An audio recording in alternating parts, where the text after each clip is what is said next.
नमस्कार, जय हिंद, वंदे मातरम स्टूडेंट। मैं कमलेश अंतिम political science HR GK by BK में आपका स्वागत करती हूँ। स्टूडेंट, आज का जो हमारा टॉपिक होगा वो होगा राष्ट्रपति। स्टूडेंट, मैं जो है 2 से 3 वीडियो जो है राष्ट्रपति टॉपिक के ऊपर बनाऊंगी, क्योंकि हमने जो है अपना जो पॉलिटिकल साइंस के अंदर हमारे संविधान के भाग 4 थे वो हमने कंप्लीट कर लिए हैं। आज जो हम करने जा रहे हैं वो है संविधान का भाग 5। और संविधान का भाग 5 जो है स्टूडेंट वो हमारी संघ सरकार से संबंधित है, जिसके अंदर हमारे संघ सरकार का जो है वर्णन किया गया है। इससे तो इस भाग 5 को पढ़ने के बाद आपको सरकार से संबंधित सब जानकारी जो है प्राप्त हो जाएंगी। जो आज जो हम टॉपिक करेंगे स्टूडेंट वो होगा राष्ट्रपति। यानी राष्ट्रपति और जो प्रधानमंत्री होते हैं वो कार्यपालिका का जो है हिस्सा होते हैं। इसलिए स्टूडेंट कार्यपालिका जो आपको दिखाई दे रहा होगा। तो स्टूडेंट, मैं सबसे पहले एक बार आपको जो कार्यपालिका के बारे में बताती हूँ। कार्यपालिका क्या होती है?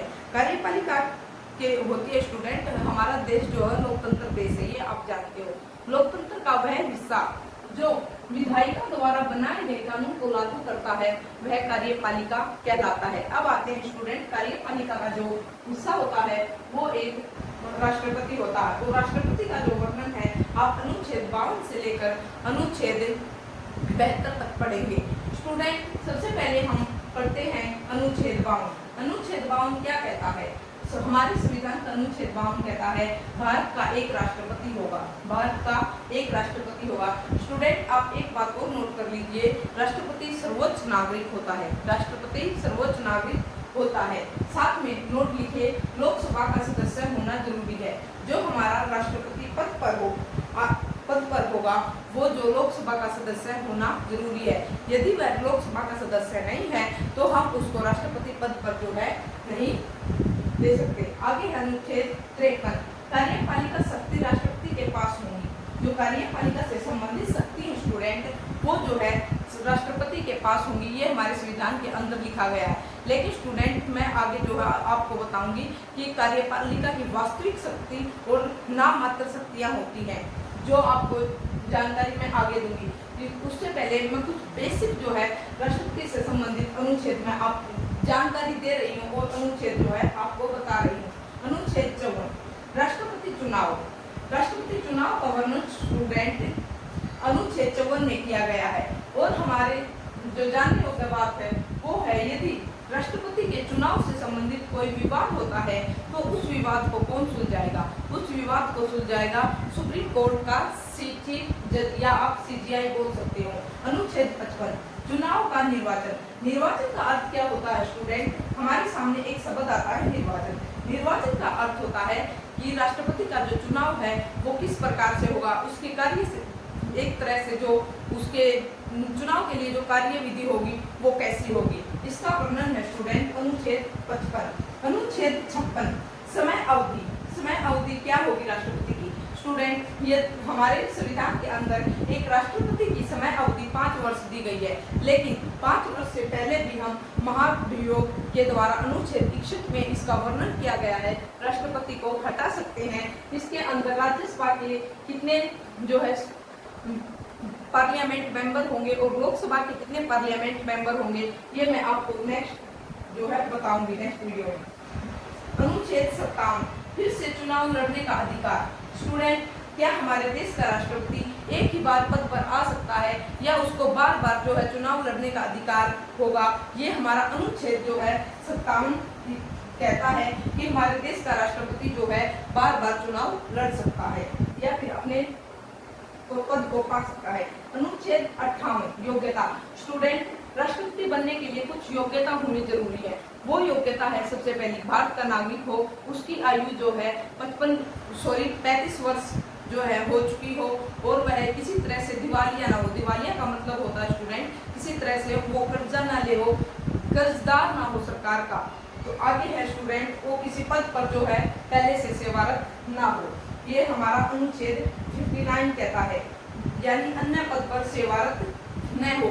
स्टूडेंट, मैंने जो है अनुच्छेद 52 से लेकर अनुच्छेद 59 तक जो है करवा दिया है। अब स्टूडेंट मैं नेक्स्ट जो है बताती हूँ अनुच्छेद 60, 61, 62, क्योंकि आज जो है स्टूडेंट हम जो राष्ट्रपति से संबंधित अनुच्छेद है वो जो है करवा दूंगी सभी के सभी। और स्टूडेंट नेक्स्ट वीडियो में मैं राष्ट्रपति का चुनाव किस प्रकार से होता है उसके चुनाव को समझाऊंगी। और उससे नेक्स्ट वीडियो में स्टूडेंट हमारे आज़ादी के बाद 1947 में हमारा देश आज़ाद हुआ था, लेकिन हमारा संविधान जो है 1950 में लागू हुआ था। उससे लेकर आज तक 2025 तक कितने राष्ट्रपति बन चुके हैं ये मैं आपको उससे नेक्स्ट वीडियो में बताऊंगी। यानी स्टूडेंट राष्ट्रपति के ऊपर मैं 5 से 7 मिनट की 3 वीडियो बनाऊंगी, जिसमें राष्ट्रपति से संबंधित आपके सभी डाउट क्लियर हो जाएंगे।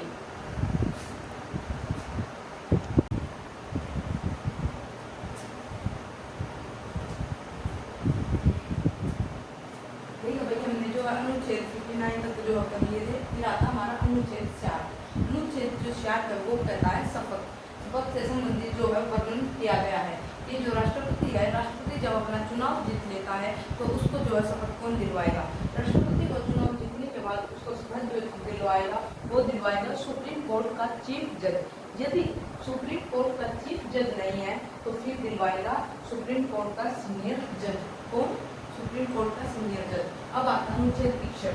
अनुच्छेद 61 क्या कहता है? महाभियोग। महाभियोग का मतलब है कि यदि राष्ट्रपति अपने कार्य को सही ढंग से नहीं कर रहा है या उससे जो है असंतुष्ट है तो उसको जो है 5 साल से कंप्लीट होने से पहले, उसकी समय अवधि पूरी होने से पहले महाभियोग के द्वारा उसको हटा सकते हैं। ये इसमें जो है स्टूडेंट लोकसभा और राज्यसभा दोनों के सदस्य शामिल होते हैं। लोकसभा के जो सदस्य हैं वो 1/4 सदस्य यानी 1/4 सदस्य शामिल होते हैं, या 1/4 हम कह सकते हैं।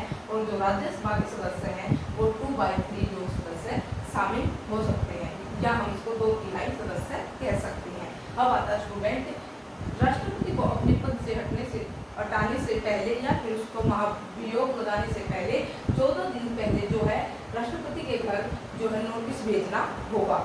अब आता है स्टूडेंट कितना बहुमत चाहिए महाभियोग के लिए? 2/8 बहुमत। अब आता है स्टूडेंट हमारे सामने क्वेश्चन कि जो राष्ट्रपति का महाभियोग है ये किस सदन से जो है जारी किया जा सकता है? स्टूडेंट की महाभियोग के लिए कोई एक सदन नहीं बल्कि किसी भी सदन से जो है हम जारी कर सकते हैं। लोकसभा से भी और राज्यसभा से भी, किसी भी सदन से जो है महाभियोग लाया जा सकता है। अब आता है स्टूडेंट अनुच्छेद 72 कहता है समाधान की शक्ति। यानी स्टूडेंट जो हमारे राष्ट्रपति हैं ये किसी भी अपराधी की बड़ी से बड़ी सजा को कम कर सकते हैं या उसको माफ कर सकते हैं। ये अधिकार हमारे राष्ट्रपति के पास है और जिसका वर्णन अनुच्छेद 72 के अंदर किया गया है। फिर आता है अनुच्छेद 74। राष्ट्रपति अपने कार्य मंत्री परिषद की सलाह से करते हैं। फिर आता है अनुच्छेद 77। संघ की कार्यपालिका राष्ट्रपति के नाम से चलती हैं। स्टूडेंट ये मैंने पहले ही बता दिया कि जो कार्यपालिका वो 2 तरह की होती है, एक होती है वास्तविक कार्यपालिका, एक होती है नाममात्र कार्यपालिका। स्टूडेंट जो वास्तविक कार्यपालिका है उसका अर्थ है हमारी जो कार्यपालिका शक्ति संविधान के अंदर जिसके नाम से लिखी गई है, यदि शक्ति भी उसी के पास है तो उसको वास्तविक कार्यपालिका कहेंगे। लेकिन नाममात्र कार्यपालिका का अर्थ है कि हमारे संविधान के अंदर जो है शक्ति दी किसी को गई है लेकिन उसका वास्तविक रूप से प्रयोग कोई और करता है तो उसको स्टूडेंट नाममात्र कार्यपालिका कहेंगे। जैसे हम अपने भारत का एग्जाम्पल देते हैं, हमारे भारत के अंदर कार्यपालिका शक्ति जो है राष्ट्रपति को दी गई है लेकिन इसका प्रयोग जो है प्रधानमंत्री करता है। तो स्टूडेंट मैंने जो है अनुच्छेद 52 से लेकर अनुच्छेद 77 तक जो है आपको करवा दिए हैं। अब स्टूडेंट हमारा जो राष्ट्रपति से संबंधित बेसिक जानकारी हमारी हो गई है। नेक्स्ट वीडियो में मैं जो है चुनाव करवाऊंगी और उससे नेक्स्ट वीडियो में जो है राष्ट्रपति हमारे कितने हो चुके हैं इनके बारे में मैं आपको बताऊंगी। एक क्लिक में ही जो है एक आपको याद हो जाएंगे। तो स्टूडेंट यदि आपको वीडियो अच्छी लगी हो लाइक करना, शेयर करना और सब्सक्राइब करना ना भूलें।